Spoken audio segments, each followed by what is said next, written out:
soon as I caught a glance of the barely concealed glimpse of the apartment door, I was certain that tonight something intangible and momentous was going to happen. With the pressure of my unsteady step almost already befuddled from days to come, the ascent of the stairs of the building to me seemed endless, as if it contained all the torments and suffering one day I would pray, like an absolute tragedy of the mind. The tiled staircase, like the aseptic scenery of a catalysis, all around me, the uninterrupted haze dream of mescaline, insanity, erotic, bare. There is a sensation like no other than suddenly the deafening perception of a setting, as if something had been placed there, stage,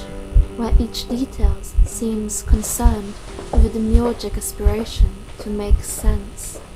Spaces which, at first glance, appear mundane by the habit of being crossed without thinking to linger,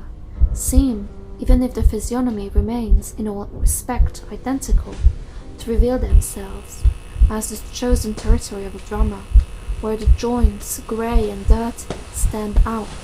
against the smooth, artificial shine of the tiles, beneath the crude purity of halogens. Exhausted,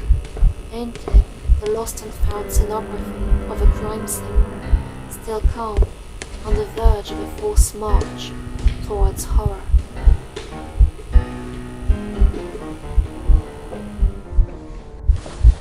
The murder could appear any moment, at the turn of a corridor. Precipitated,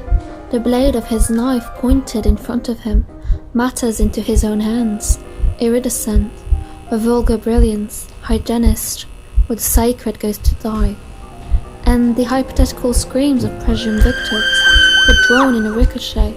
against the vain walls of the common parts, while the gravity of the air, thickened, stagnant, seems sordid,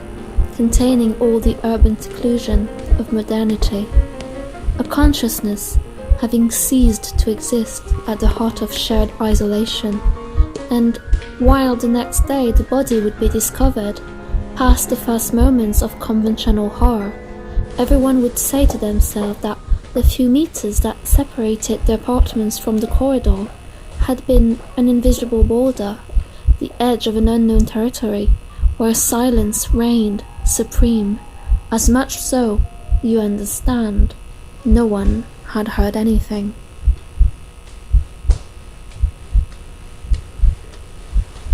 Wished upon alienation of the liminal space, which seems to exist completely and in itself, only through the hazardous completion of a singularity where fate